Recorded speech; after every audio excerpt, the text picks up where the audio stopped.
And this being so, both are united in the manifestation of anything the individual asks, creates by thinking. If the thinking on the part of the individual is lame, then the production must be the same, for in reality we are what we think. So we have seen already clearly that the universal self and the individual self are one. There can be no separation between them. And being so, both are united in the manifestation of anything the individual asks. The Father does the work. If the thinking part of the individual is lame, then the production must be the same, for we are what we think. The wonderful truth is this, that the individual is the means through which the infinite expresses himself. Being so, the individual becomes active first. Then the universal becomes active while the individual becomes passive, and the Father does the work. If you can realize what I am telling you, you will see the tremendous power that exists when you understand this. That in the first place, all is passive and quiet. The individual asks, that the individual becomes active, while the universal is passive. Then immediately the individual asks or plants his seed, then the universal becomes active on that seed and reproduces its kind. Then the individual must become passive as the means of expression for the infinite to express himself through the individual. When you understand that, then you will know what faith means. Main factor is to discern what we are really thinking. Superficial thinking and discerning is of little value because deeper strata is often the main source of our thought. For instance, you may think yourself superior to others, so much so it becomes a vice and not a virtue. The expression of the self is often made to cover up a deep feeling of inferiority in the self, with the result that the outer expression is but a form of compensation to the self, to enable a balance to be made in the outer. Yet it is the inner feeling that is really manifesting, and this is easily discerned to those who understand. That is why deep discernment is so necessary, otherwise you may be deluding yourselves. So in discerning your own thinking, it is not a superficial thing, whereby you have to eliminate most of the things that always are preventing or frustrating the expression of the infinite in man. When you are frustrated, it is by yourself and by no one else. And it is often done through this emotional conflict that is created in the mind through reaction to things external to oneself. This reaction is not pure thought at all, but it is very often the very opposite of pure thought. You're reacting to conditions and things. Let me tell you clearly then, and so that you will see in your own mind, that it is necessary for you to discern your thinking, to be aware of your emotions and the motives behind them, so that you can eliminate them. Then pure thinking comes as the mind is cleared of these things that hinders it. On the other hand, one may feel a sense of inferiority and begins to express it by receding away from life. This is often caused by a false idea about the self, a causal remark by another, about a certain peculiarity that makes you feel different to others. Yet all this can be corrected by proper discernment and understanding of the self and the source of the self. Now you see plainly that to attain power you must think in the absolute and not in the relative, for the relative is conditioned. If you then feel that you are inferior or superior to others, you are thinking in the relative. You're reacting to things external to yourselves and you're caught up in these things. Consequently, you are not free. But to think in the absolute means that you are free from the relative, which is the outside or the effects. When you understand this, the greatest power of all comes to you, because you see that the relative is effect, while behind the relative is the real, is the absolute. Everything has its beginning in the absolute. Everything has its roots in the absolute. There is nothing comes into existence except it has its roots in the absolute, and it has its beginnings in the absolute.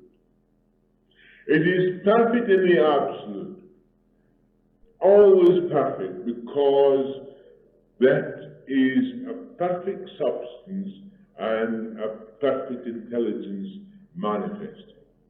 It is only when it becomes relative in the nature of mankind, when man sees things with two aspects, good and evil.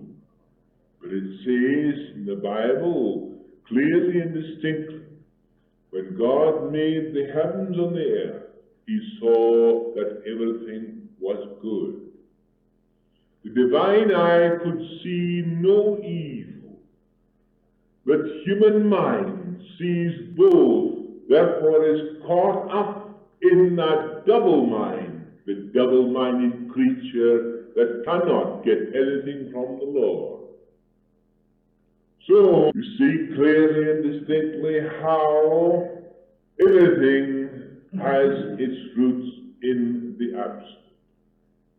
The great thing in developing your faith is to take the idea out of the relative where it is restricted and transfer it to the absolute where it is not thus limited, and this includes everything belonging to the personal as well. Marvelous truth this is. It sometimes takes a little time for the individual to grasp it. But if you realize that your own roots are in the absolute, and this comes as a realization that you have to make yourselves, and as you make this realization, then you will see that there is neither time nor space, birth or death. These are things that exist only in the mind of man, but in God there is none. There is eternal existence now. No division, no time, no space. The right understanding of our mental world will enable us to do this by clearly defined method. In the first place, we must eliminate the idea of time and space from our actual self-existence.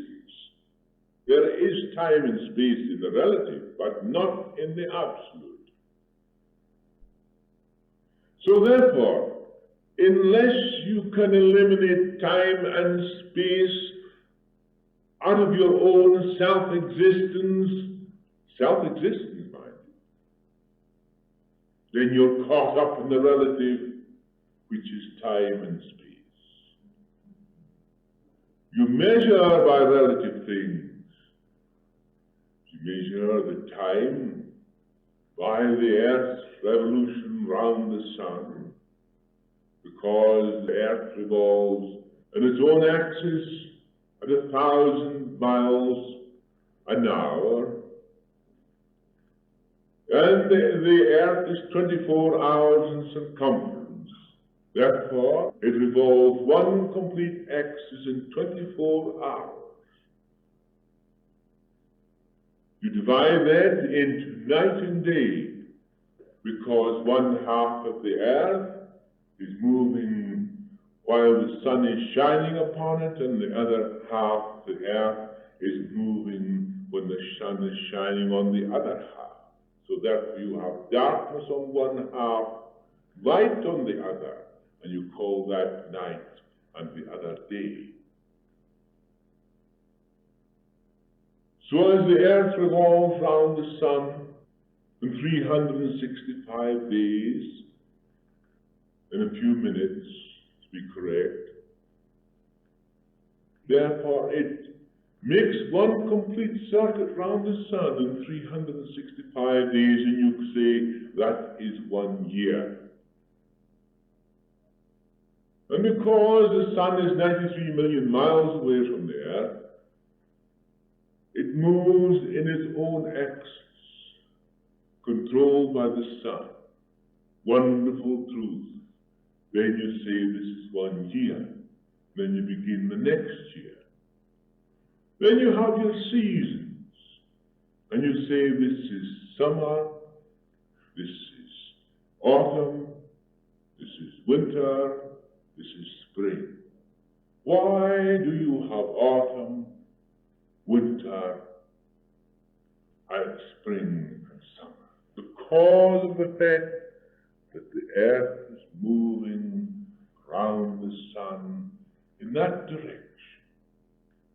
And while it is that way, when you have summer in one part of the hemisphere,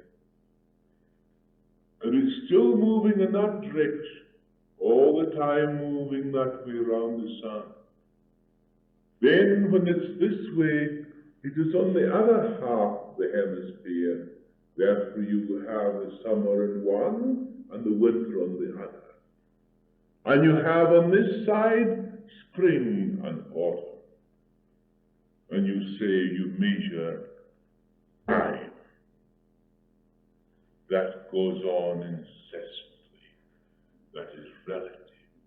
But what is the cause of these things? That which is absolute and has no time nor space. In me is that which has no time and space. That is my self-existence. It is yours, but you must realize it yourselves to make it your own.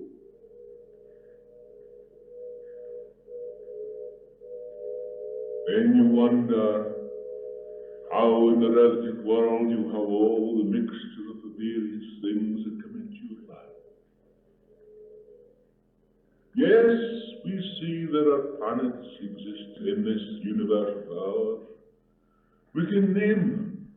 We can name the sun as the controlling factor, the moon. Then you have Mercury, Venus. You have the Earth, which is one we're living on. Then we have Mars. Then we have Jupiter. Then we have Saturn. Then we have Uranus. Then we have Neptune. And then we have Pluto. Little is known of Pluto. But you see, all these planets represent certain vibrations, life, of activity. Sun gives you spiritual understanding and growth because itself is the center of the universe. It gives you the spiritual. The moon gives you the material. Mercury gives you the intellectual. Venus gives you the happiness, both the pleasures of the physical and of the higher pleasures too. Mars gives you the accidents, the fires and tribulations, so forth, that come into your life. Jupiter, the great benefic, obliterates most of those things when you come under her wing. Saturn is the priest. There you have your experiences. It takes from you, yet you will know that taking from you is growth. Uranus gives you the higher forms of influence of humanity, which is egging you on through the evolution of the species of mankind. Then comes Neptune as the hidden forces, those hidden things that are kept from the eye, but only that the inner eye can see. And here you have all these things in your lives, a mixture of them that you are standing in the middle of. Any of these things can control you and direct you. Any of those things can influence your mind and your body. But when you know that these are but influences here for the purpose of the growth of mankind, but I have reached that stage when you see that Christ has power over all things in heaven and on earth. Therefore, the Spirit of God, who is manifesting as the Christ on earth, in that Spirit there is neither time nor space. That is my self-existence. Therefore, I am not subject unto anything except unto him who created me. Therefore, I am at peace with myself and at peace with my environment. This not only does it apply to you on this plane, but applies to all who have gone before you. Take to heed this lesson. Then you will begin to understand.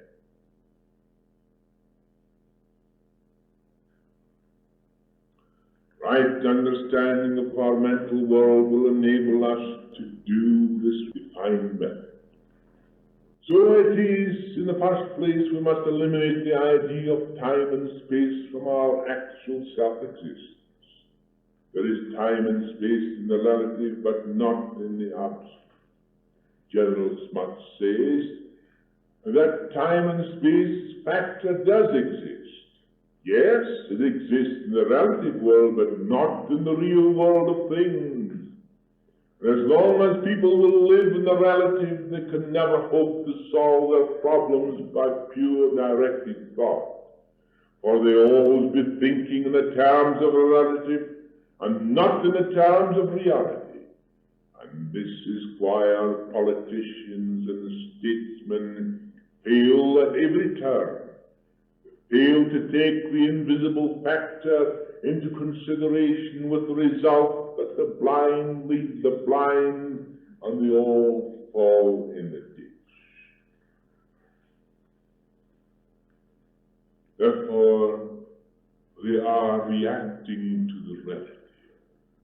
So don't you see that it's the ignorant, the leading the ignorant. One day, that will pass, and truth will prevail. We must establish the habit of realizing that there is a spiritual, invisible world in which everything has its roots. This invisible world gives us just what we think. Everything grows into outward expression, into material expression, being merely the expression of the inward creative power which is invested in us because of the eternal unity of the universal self in the individual self, and the individual self in the universal self. Therefore, it cannot be otherwise. Both are linked together eternally, and there can be no separation under any circumstances whatsoever. The spiritual prototype, being spiritual, can only be formed by the power of thought. So James Jean says, the whole universe is a mental phenomenon, and all expression in it must be of the same nature. The universal law is to produce that which is as perfect as can be done, in spite of man's ignorance of this fact. And every detail has to be worked out to give expression to this law. Therefore, the law of growth has to be taken into consideration, and we cannot force this, otherwise we will undo our own work.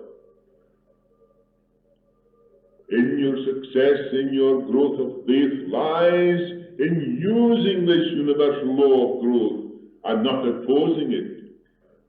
The Bible says, he that believeth will not make haste. When I plant the seed in the ground, I know that it will take the season to reproduce the seed. The intelligence works upon the seed, and I understand the law of growth. That seed will grow. I expect to see it as the end of the spring comes. It's the same with this great spiritual understanding. I place the seed in that absolute. Therefore, so does the growth, that insane intelligence, work upon it and bring it forth into operation. I become the active partner first, while he who knows all things becomes passive. But after I have become active, then I become passive, and then he who knows all things becomes active and reproduces. Therefore, the Father does the work. Things that are seen are not made out of visible things, but out of the invisible. We can read of the prophet David, Daniel, Jesus, where through faith formed kingdoms, shut the mouths of lions, raised people from the dead. These deeds by faith have now become mere legends of religious superstition and not actual facts. They are poured forth as epitaphs without any genuine knowledge of the power of a faith that produced these things. To relegate these things to the past, 2,000 and more years ago, has now become superstition, religious superstition. I tell you that same faith, that same power is now with you and me.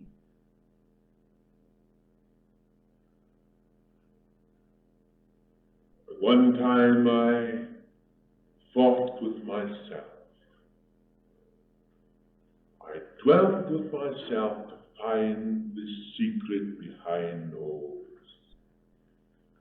And as I read these things that took place in the Bible as a young fellow, I was desirous to know that this was true or not true, which led me to the Himalayas,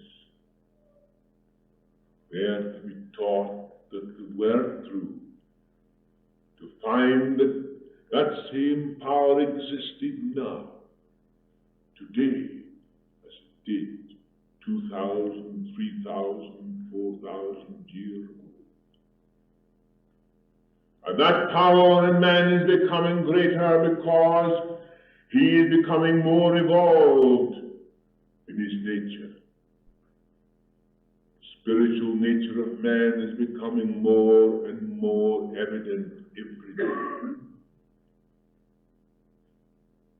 Look thousands of years back and you will see mankind in his infancy. Science will take you back and show you how this particular portion of the brain, the forward portion of the brain, has grown in these thousands of years. And as this portion of the brain grows and it becomes more powerful, so does it dominate this particular portion of the brain which is animal in nature, automatic. And as the spiritual becomes greater in mankind, so that he will have power over all things in heaven and on earth. If man really realized that now that power is with him, he agitates and brings cells into operation in his brain that have never been yet operated upon. There are cells in your brains now that have not yet started to move, but are waiting for that power to enter them to become active. The instrument created by God was a perfect instrument for his manifestation. Life created the body and the nervous system, the brain in which you could think and act. My consciousness is not in brain or body. My consciousness is in life. My consciousness is in God. God's consciousness is in me. We are eternally linked together, never to come apart, but to grow into eternity, gaining knowledge and wisdom for all things in heaven and on earth. The infinite is the basis of the finite, or in other words, if you like, the universal is the basis of the individual. The Father and the Son are one, not separate. The fact is that the omnipresence of the omnipotent omniscience must be at any given point in time or space in which the individual thinks. When this is realized, the mighty power of faith becomes a reality. Fear not, for the Almighty is in the midst of thee. The Father and the Son are one, not separate. The fact that the omnipresence, that is the all-presence everywhere of the omnipotent omniscience, of that powerful wisdom and understanding, must be at any given point in time or space in which the individual thinks. No matter where you be, whether you be here or Timbuktu, whether you be here or the other end of the earth, the universe, that same omnipresence of the omnipotent omniscience is there, and in it you think, you act. Therefore, fear not, for the Almighty is in the midst of thee. The subject of the development of faith is of the greatest importance, and that is why I am making this series one of them to be remembered. We have seen people struggling through life, up one minute, down the next. We have seen others accumulate wealth and lose their health in getting in. We seek health and spend all our wealth to find it. Some waddle through life with no purpose, while others practice asceticism, and they think by doing so they can gain the power called faith. Most of you have qualities that, if exercised, would be of great benefit to humanity.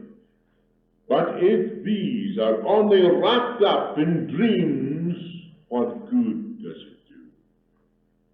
Only a full, active life achieving the highest that is within you, can you say you have done anything. This is the way to develop your faith, and in no other way can it be done. It is the activity of the individual, and without experience, without action, then your works are dead. Without faith, work is dead, and works without faith have no life. It is the active principle in man, this power behind the soul, that is working continuously to express itself, giving forth its love, wisdom, and power, radiating this tremendous force everywhere. Then you become the vehicle or the central point through which it flows. The one who can develop through faith can rule the world. This was the power of the Master, and the Master's power is still in the world. And this power can be used by all who will develop their faith. You must become master and not the slave to the influences of every emotion and thought that enters the mind. It doesn't require any training to see an object or a form, but it does require both understanding and discernment to develop the faith that moves mountains. It requires no effort to look at an object. It requires both understanding and discernment to develop that faith. Understanding first of all, and discernment is most necessary, because unless you can understand your own emotions, your thoughts, and discern them, then you will have hindrances to the expression of the true faith. Thy faith hath made thee whole. What a saying. But how few recognize that truth. How few understand it. Was it not so that I told you the other night that in the mind of the woman, everything else was oblivious? There was only one powerful thought in her mind. That was, if I could only touch his garment, I would be made whole. And while hundreds surrounded him, pushing the Master here and there, touching his garment, and so forth, but he felt nothing. But when this woman touched his garment, he felt a force leave him. And he turned round and said, "Who touched?" But this woman had touched him in a certain way. That way was the avenue through which the power would flow into this person, rising up within ourselves, changing every atom of our body, and it became whole.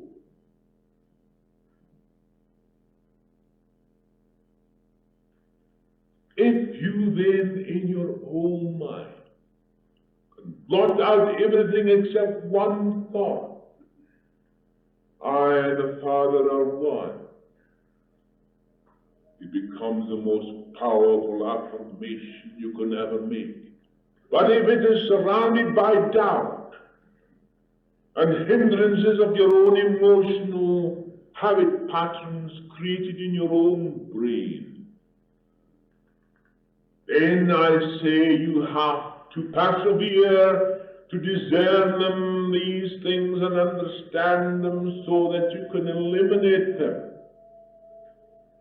And that thought should become completely isolated in its way, isolated with no influence upon it whatsoever, standing straight and clear. I and the Father are one, and all is possible unto you. Your faith then is that faith that moves mountains. But do not be like the woman when she read about faith that moves mountains. And as she had a house near the sea, and there was a knoll that prevented her from seeing the blue sea, she went out this night and she said, "You shall be buried in the sea by tomorrow morning." And she went to bed, and when she got up, she found that the knoll was still there. And she said, "I knew it would be there all the time."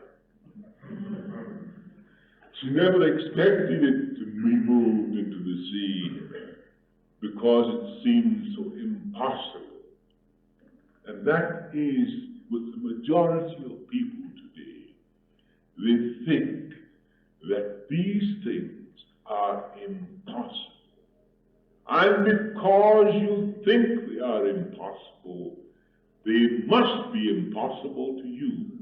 Because whatever the consciousness is aware of, so it is unto you. As a man thinketh in his heart, so is he. There is an eternal unity between the cosmic and the individual things. When you have powerfully affirmed this unity with effective concentration, the consciousness is awakens to its reality. Then you do not fight anything that seems to oppose you, for your cosmic conception gives you mastery.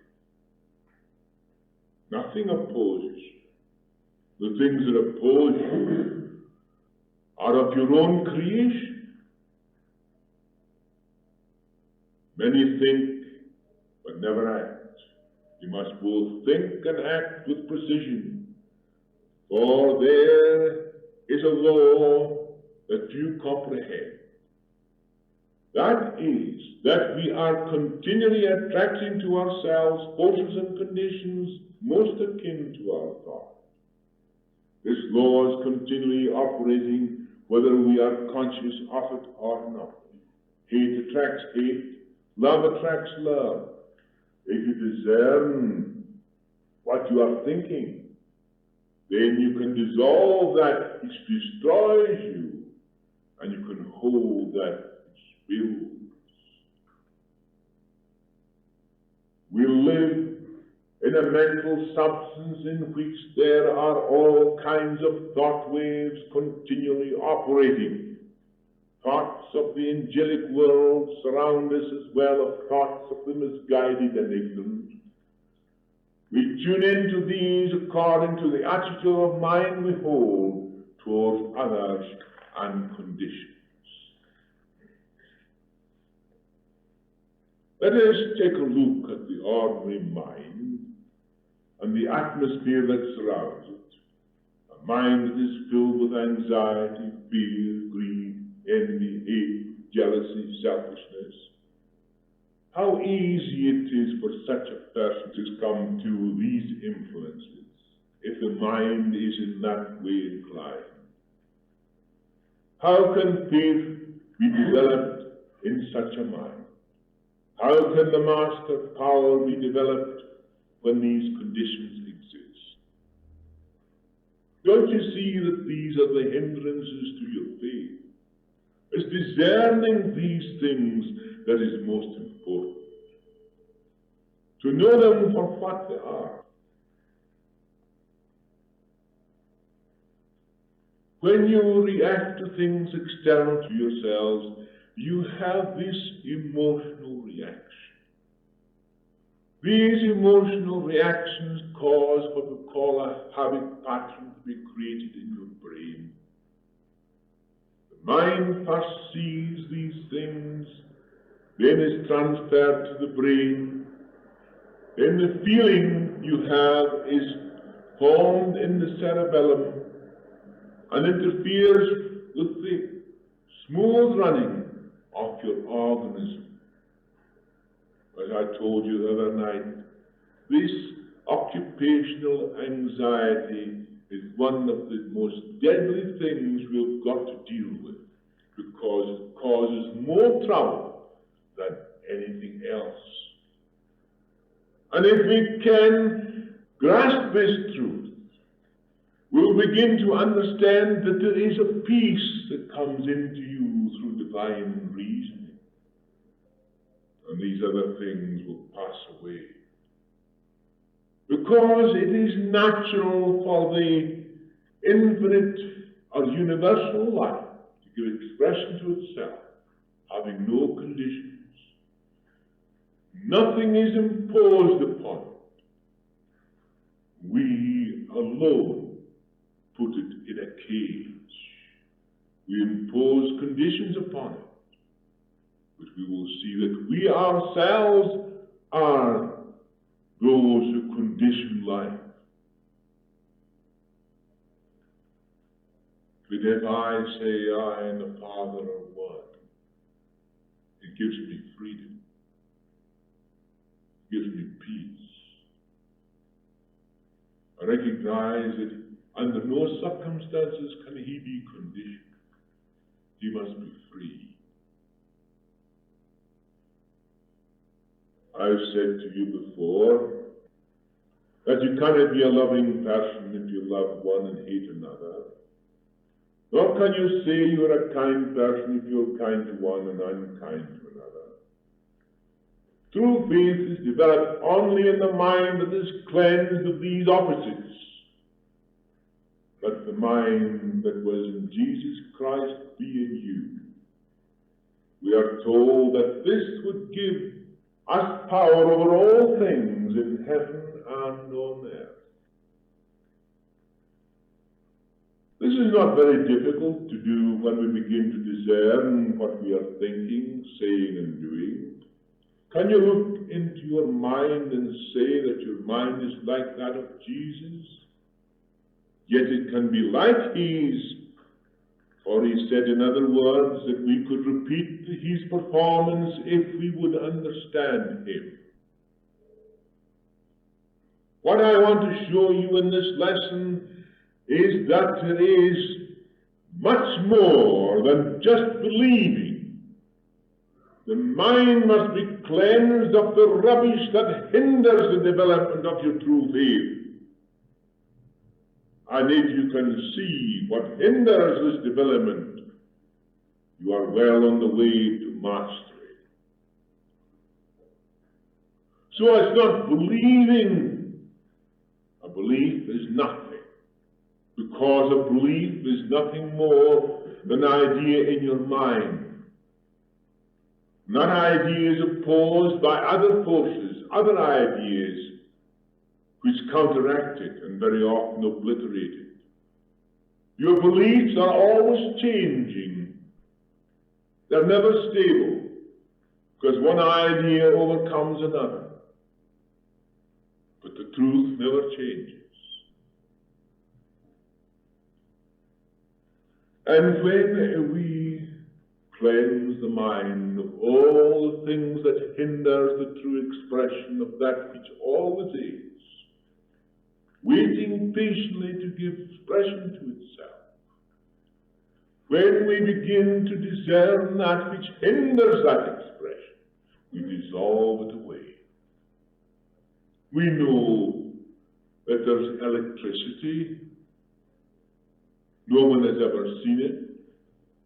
No one knows what it is. But if that light does not function, there is something hindering the electricity. Therefore we set about discerning the cause, why it is not functioning, why the life is not flowing. And when we discern the cause, we remove it. And the electricity begins to flow once more. It is the same with you. It is the same with everyone. But the first thing you have to do is discern that which hinders, not an ordinary belief.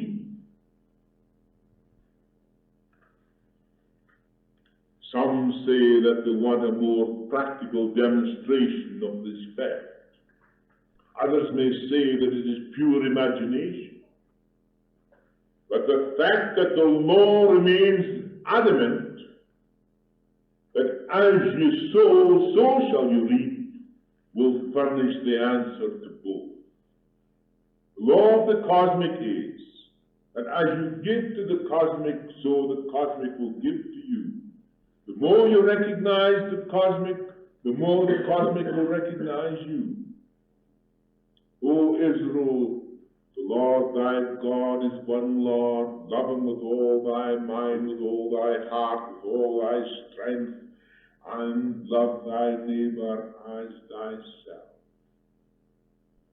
If you can do that, then the cosmic will give you everything, because that is the cosmic law.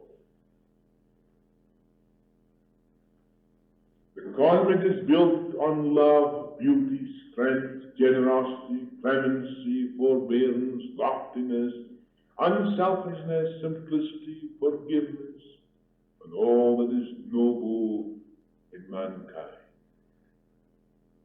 How true is it that to sow an act reaps a habit, and to sow a habit reaps a character, to sow a character reaps a destiny.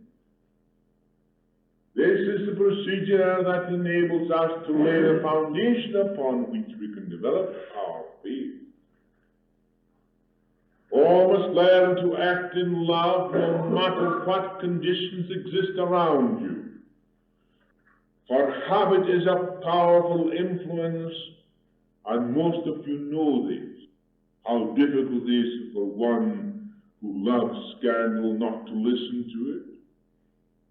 How difficult it is for one who smokes excessively to put it aside. How difficult it is for one who creates a habit to drop that habit. Habit is a powerful influence in your life. And that is why your emotional habit patterns become expressed upon your body in the form of various things, such as duodenal ulcers, such as nerve pains, pains in the stomach, heartbeat, headaches. With all sorts of these things, we cannot picture the cause of your emotional habit patterns.